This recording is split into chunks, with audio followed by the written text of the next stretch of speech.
Across Europe and the world, we all encounter a common challenge: how to safeguard our societies from misinformation, disinformation and information manipulation.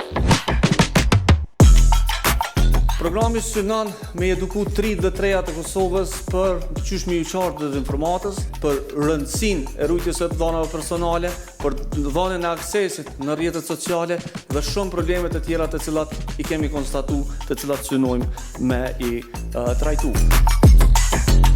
Përmes këtij trajnimi që morëm sot, kishte shumë butona qysh ne mundemi me identifiku burimin këtyre informacioneve që ne i marrim çdo ditë.